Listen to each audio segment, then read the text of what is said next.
Mrs. Magda and I spent a beautiful fall morning at the Jacktown Engine Show. If you haven't yet, make sure you check out my video of the show. I'll leave a link at the end of this video. Before I show you what I brought home, let's take a walk through the Jacktown flea market.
My friend Dave and his wife found this cool train lamp made with a vintage glass insulator.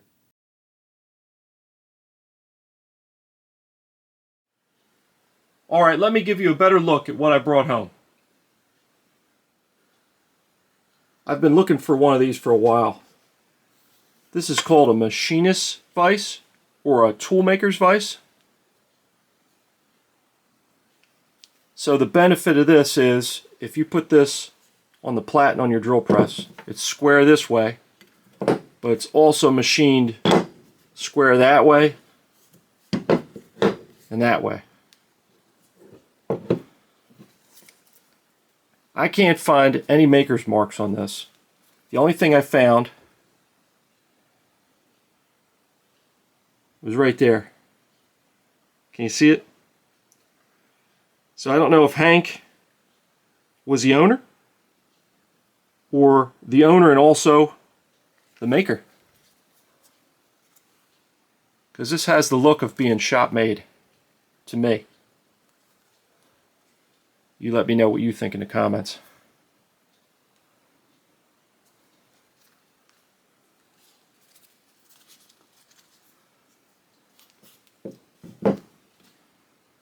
I paid 20 bucks for it. I paid $1 each for these items. Let's take a closer look at them left to right. This is a diamond caulk horseshoe, 6-inch adjustable wrench. I just recently cleaned one of these up. So now I have its twin brother. I really like the size and weight of this 12-ounce S-wing hammer. But after cleaning it up, it's just too nice to use. I spotted this on the dollar table. It's a True Temper solid fiberglass handle. The head's marked FG13. I'm thinking fiberglass, and then 13 for 13 ounces. I like this octagonal head. It looks like it's in good shape. Now this one I'll just clean up just enough to make it a good user. This is a Yankee number 30 spiral ratcheting screwdriver. The mechanism is super dry and super tight. Looks like the tip's bent. This is a model 130. My understanding, the model 130s were supposed to be spring loaded. So when you release this, this would shoot out. I think someone took the spring out of this one. Other than that, it works. And this one, I can find you the maker's marks. This one's a Miller's Falls.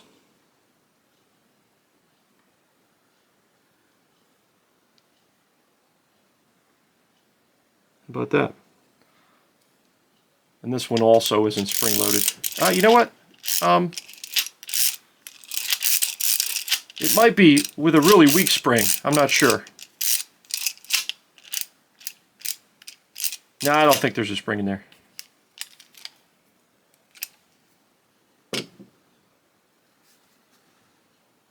Not bad for $1 a piece, right?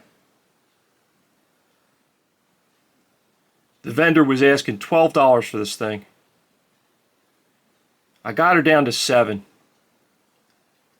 I still think that's kind of high, but it's brass, and I just knew Chuck would love polishing this thing up. Let me show you what's inside. I think these are called like pocket tools or pocket multi-tools. So The handle's hollow. And this one came with 3 bits and a tweezers. Now I looked online and it looks like the tweezers does belong with this kit. So, screwdriver with a damaged tip. I guess that's for wine corks. And this is a gimlet, making starter holes for screws. And the way these work, each bit has a notch, and that notch fits in the slot on the handle, like that. And then when you screw the other handle back on,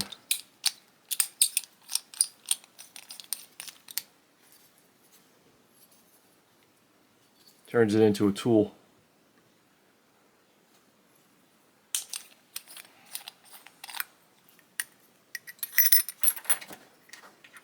And then of course all the pieces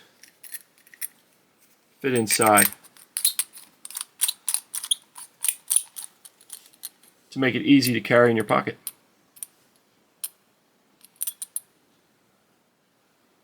So if I overpaid a little for that pocket tool, I think I got a pretty good deal on this. This is a genuine H.D. Smith perfect handle screwdriver, and it has these wings or ears on it for like added torque. It's marked with a 4 right there. The maker's mark is right here. It like wraps around like a barbershop pole.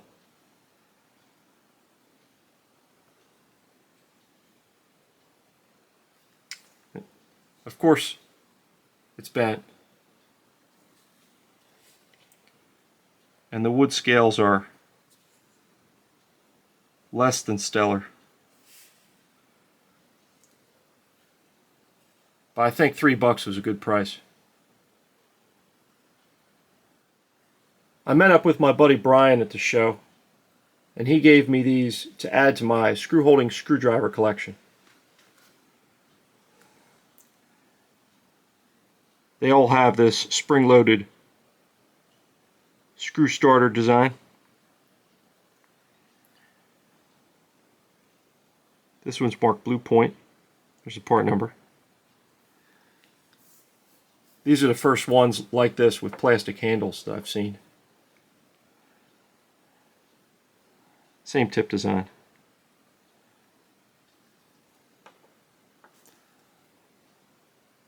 Like same but shorter. These two are very similar. I think this one has a part number. Yeah, this one's marked. It's another Blue Point.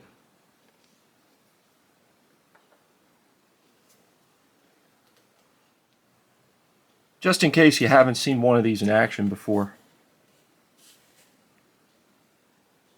you rotate until it locks in that notch there.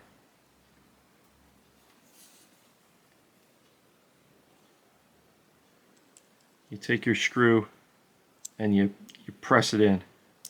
And when you press, it pops out of the notch, and now it's locked onto that screw. And once you get your screw started, it'll just slip off. Try to give you a close-up of that mechanism. See the center? It's like a slotted screwdriver, but the center twists to lock it onto the screw.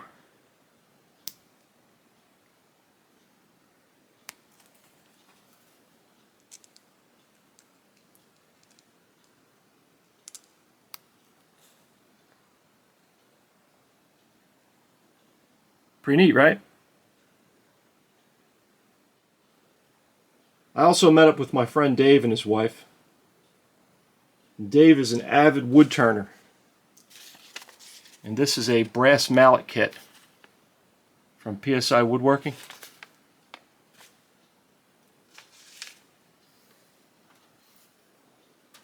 Dave roughed out the shape of the handle. He told me what kind of wood this is, but I forget. Hopefully Dave will put it in the comments. So Chuck and I are going to polish the brass. We'll glue it together. I'll sand this butt section smooth. Put a coat of wax on this. I want to include this in my November charity auction. I'm glad I found that vise I've been looking for. And Chuck can't wait to polish that brass pocket tool. Thank you to Brian and Dave for the cool items. So what was your favorite item? Let me know in the comments. Hunting for treasures at the Jacktown flea market was fun. I hope you enjoyed the video. Thanks for watching. Here's my video of the show. Check it out.